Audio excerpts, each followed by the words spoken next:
Assalamualaikum warahmatullahi wabarakatuh. Alhamdulillah, apa kabar anak-anakku sekalian? Sehat selalu ya.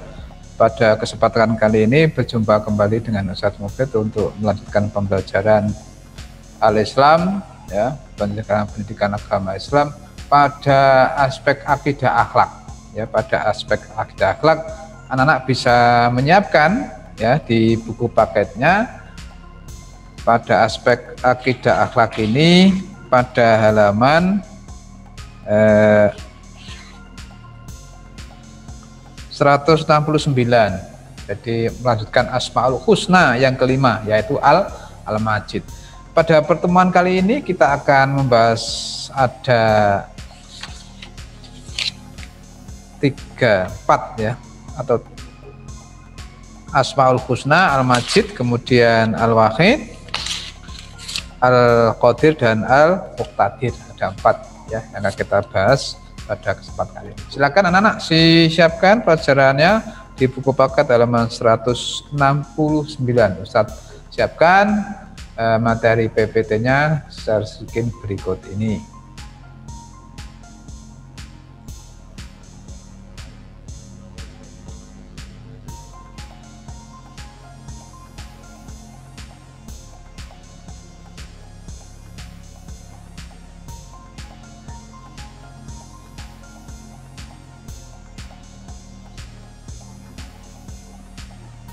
Baik, kita mulai dengan bacaan basmalah. Bismillahirrahmanirrahim.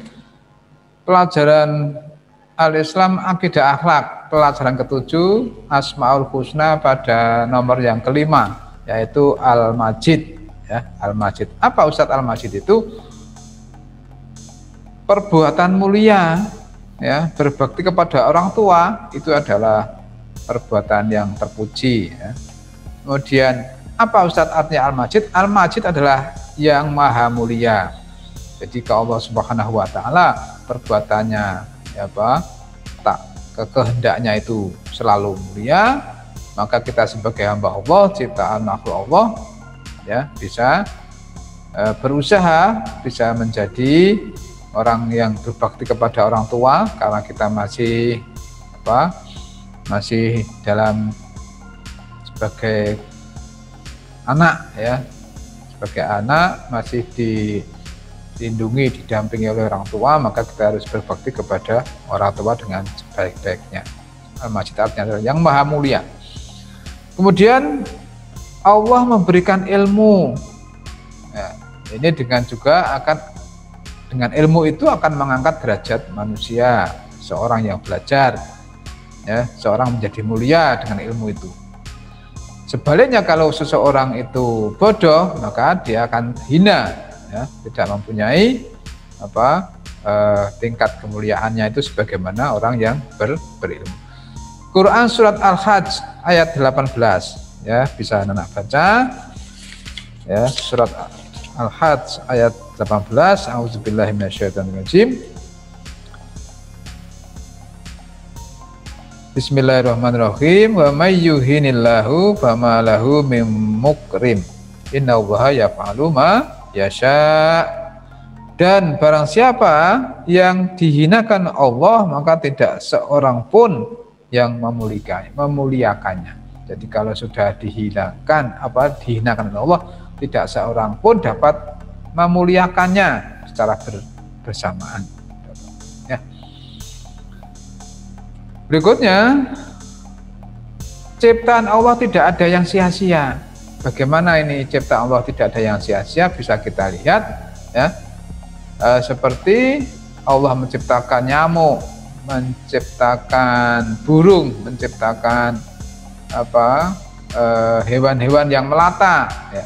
Semuanya tidak sia-sia. Contohnya, kalau Allah menciptakan nyamuk, itu bayangkan berapa ratus pabrik nyamuk ya, di situ akan menyerap tenaga kerja ya, pegawai-pegawai akan mendapatkan gaji. Dengan begitu ya, akan berlangsung kehidupan itu dengan lancar ya. Bagi yang bekerja akan menikmati hasil kerjanya itu dengan gaji. dengan gajinya itu dapat berbelanja mencukupi kebutuhan sehari-hari. Dan itu adalah karena satu hal, ya, dengan nyamuk akan dibuatlah obat, dibuatlah penangkal, ya. Dengan itu ada ikhtiar dari manusia supaya terhindar dari gangguan nyamuk.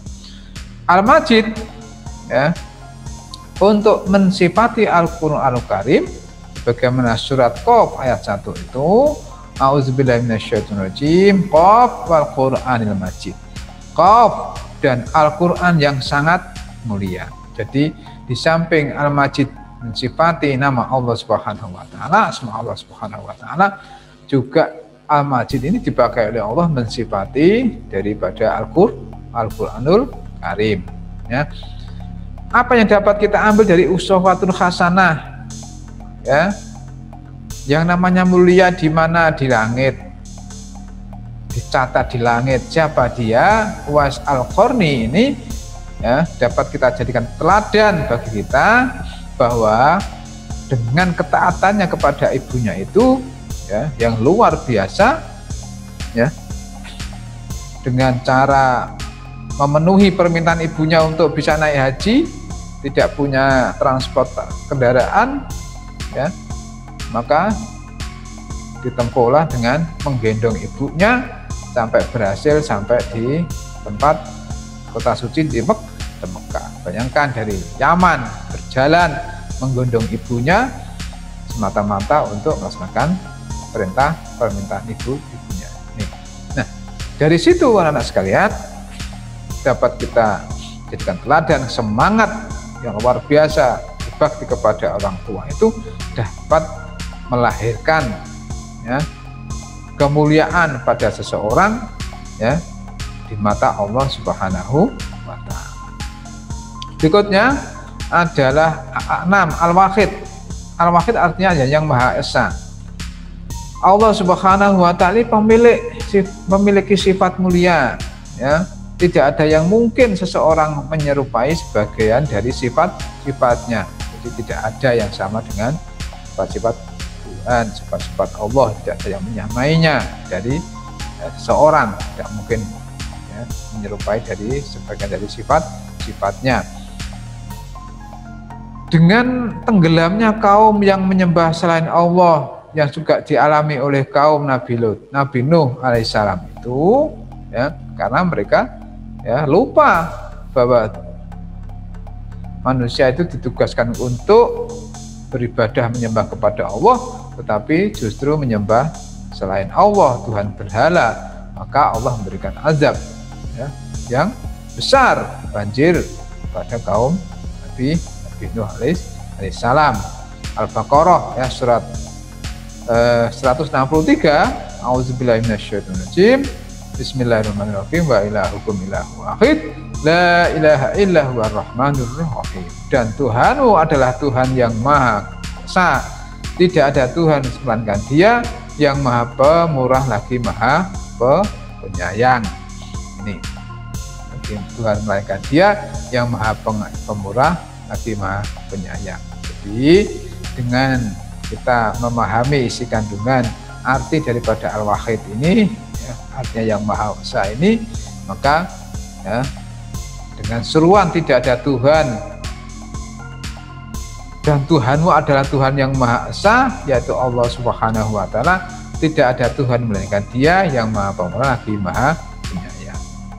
Dengan begini kita tidak akan berbuat musyrik, ya, tidak akan berbuat syirik, ya, karena, ya, tidak ada yang dapat kita mohon pertolongan selain mohon kepada Allah Subhanahu wa taala yang Maha memberi, mengabulkan doa, pemurah, dan lagi Maha Penyayang bagi makhluk.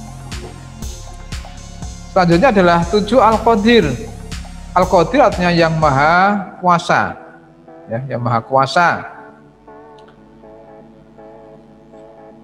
Dalam hal apa? Dalam surat Yasin ayat ke-82, ya, Allah Subhanahu wa taala berfirman, A'udzubillahi minasyaitonirrajim, innama amruhu idza aradna idza arada syai'an ay yaqulu lahu kun fayakun. Ya. Saya ulang lagi. Ya. Innama amruhu, ya, idza arada syai'an ay yaqulu lahu kun fayakun. Sesungguhnya keadaannya apabila dia menghendaki sesuatu hanyalah berkata kepadanya jadilah maka terjadilah. Ya. Cukup berkata kun maka jadilah, maka terjadilah. Ini adalah menunjukkan bahwa Allah Subhanahu wa taala itu Maha Kuasa. Allah Subhanahu wa taala yang berkuasa mendatangkan atau menghilangkan sesuatu. Itu sebagaimana Allah Subhanahu wa taala berfirman dalam surat Al-Baqarah ayat berapa? Ayat 20. Ya, ayat 20. Itu walau syaa Allahu ladzaba bisamihim wa absarihim innallaha ala kulli syai'in qadir. Jika Allah mengendaki, niscaya Dia melenyapkan pendengaran dan penglihatan. Ya. Jika Allah mengendaki, niscaya Dia melenyapkan pendengaran dan penglihatan mereka. Sesungguhnya Allah berkuasa atas segala sesuatu. Jadi kita yang sampai sekarang diberikan anugerah berupa penglihatan, pendengaran, penciuman, perasa, lidah dan sebagainya ini, maka kita harus bersyukuri kepada Allah Subhanahu wa taala, karena bisa saja sewaktu-waktu Allah mengambil kembali, ya, mengambil kembali nikmat-nikmat yang sudah diberikan kepada kita ini, kemudian kita menjadi lemah. Maka inilah letak daripada Allah Subhanahu wa taala itu berkuasa, bisa mendatangkan atau juga bisa menghilangkan apa-apa yang sudah Allah berikan kepada kita. Maka kita selalu bersyukur. Baik, saya lanjutkan terakhir. Al-Muqtadir. Al-Muqtadir artinya yang maha berkuasa. Ya. Kalau tadi Al-Qadir berkuasa, sekarang yang maha berkuasa. Allah Subhanahu wa taala itu berkuasa atas segala sesuatu, segalanya itu Allah berkuasa. Di sana Al-Kahfi ayat 45, ya. A'udzubillahi minasyaitonirrajim, ya. Wadrib lahum masalal hayatid dunya kama in anzalnahu minas samai fakhtalata bihi nabatul ard fasbaha hashiman tazruhu riyah wa kana Allahu ala kulli syai'in muqtadir. Dan berilah perumpamaan kepada mereka manusia itu kehidupan dunia sebagai air hujan yang kami turunkan dari langit, maka menjadi subur karenanya tumbuh-tumbuhan di muka bumi ini, kemudian tumbuh-tumbuhan itu menjadi kering yang diterbangkan oleh angin, dan adalah Allah Maha Kuasa atas segala sesuatu. Di sini jadi dengan kesuburan tanaman itu awalnya adalah karena sudah diturunkan hujan, ya, kemudian menjadi tumbuh suburlah tumbuh-tumbuhan itu, kemudian tumbuh-tumbuhan itu menjadi kering yang kemudian diterbangkan oleh angin dan itu gambaran bahwa Allah Subhanahu wa taala itu Maha Kuasa.